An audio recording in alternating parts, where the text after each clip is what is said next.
ശബരിമല സ്വർണ്ണക്കൊള്ളയിൽ ഓരോരുത്തരായി അറസ്റ്റിലാവുകയാണ്. ഇന്നലെ അറസ്റ്റിലായി റിമാൻഡിലായ മുൻ ദേവസ്വം ബോർഡ് പ്രസിഡന്റ് എ പത്മകുമാറിനെ SIT കസ്റ്റഡിയിൽ വാങ്ങും. തിങ്കളാഴ്ച റിപ്പോർട്ട് നൽകും. ദേവസ്വം ബോർഡ് ആസ്ഥാനത്ത് നിന്ന് പിടിച്ചെടുത്ത രേഖകളും ഉദ്യോഗസ്ഥരുടെ മൊഴികളും പത്മകുമാറിന് തിരിച്ചടിയായിട്ടുണ്ട്.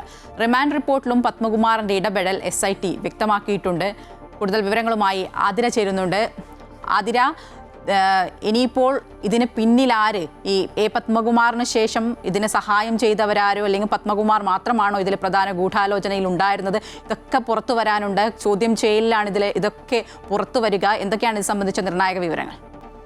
ഇന്നലെയാണ് ഈ കേസിൽ, ശബരിമല സ്വർണ്ണക്കൊള്ള കേസിൽ ഏറ്റവും നിർണായകമായ അറസ്റ്റ് ഉണ്ടായത്. മുൻ ദേവസ്വം ബോർഡ് പ്രസിഡന്റായിട്ടുള്ള എ പത്മകുമാറിനെ ഇന്നലെ SIT അറസ്റ്റ് ചെയ്തു. മണിക്കൂറുകൾ നീണ്ടുനിന്ന ചോദ്യം ചെയ്യലിനൊടുവിലാണ് SIT ഇന്നലെ എ പത്മകുമാറിന്റെ അറസ്റ്റ് രേഖപ്പെടുത്തിയത്. അതിനുശേഷം 14 ദിവസത്തേക്കാണ് റിമാൻഡ് ചെയ്തിട്ടുള്ളത്. ഇതിനുശേഷം SIT ഏതായാലും പത്മകുമാറിനെ കസ്റ്റഡിയിൽ വാങ്ങാനുള്ള അപേക്ഷ നൽകുമെന്നാണ് നിലവിൽ അറിയാൻ സാധിക്കുന്നത്. അതിനുശേഷം വിശദമായ ചോദ്യം ചെയ്യൽ ഇനിയും ഉണ്ടാകും.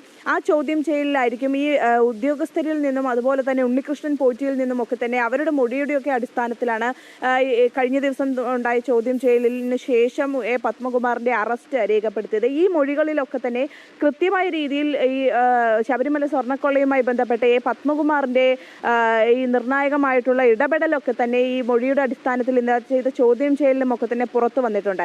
അതിൻ്റെയൊക്കെ വ്യക്തമായ അടിസ്ഥാനത്തിലാണ് ഇന്നലെ എ പത്മകുമാറിനെ പ്രത്യേക അന്വേഷണ സംഘം അറസ്റ്റ് ചെയ്യുന്നത്.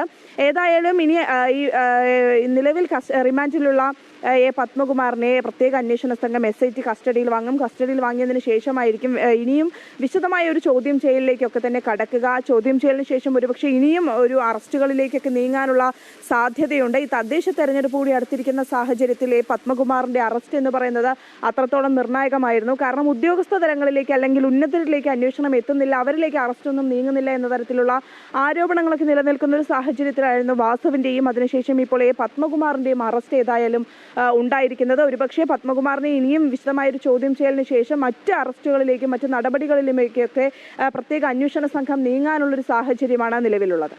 തീർച്ചയായും പത്മകുമാറിന്റെ അറസ്റ്റോടെ CPM കൂടുതൽ പ്രതിരോധത്തിലായിരിക്കുകയാണ്. പ്രത്യേകിച്ച് തദ്ദേശ തെരഞ്ഞെടുപ്പൊക്കെ അടുത്തിരിക്കുന്ന ഒരു സമയത്ത് ഇത് അറസ്റ്റല്ലേ, കുറ്റക്കാരനാണെന്ന് കണ്ടെത്തിയില്ലല്ലോ എന്നാണ് സംസ്ഥാന സെക്രട്ടറി ഇന്നലെയൊക്കെ പ്രതികരിച്ചത്. പക്ഷേ ഒരു പ്രധാന നേതാവ്, CPMന്റെ ഒരു പ്രധാന നേതാവ് അറസ്റ്റിലാവുമ്പോൾ തീർച്ചയായും രാഷ്ട്രീയമായി തന്നെ ഇതിന് മറുപടി പറയേണ്ടതായിട്ടുമുണ്ട്. അതിനെയാണ് വിവരങ്ങൾ പങ്കുവച്ചത്.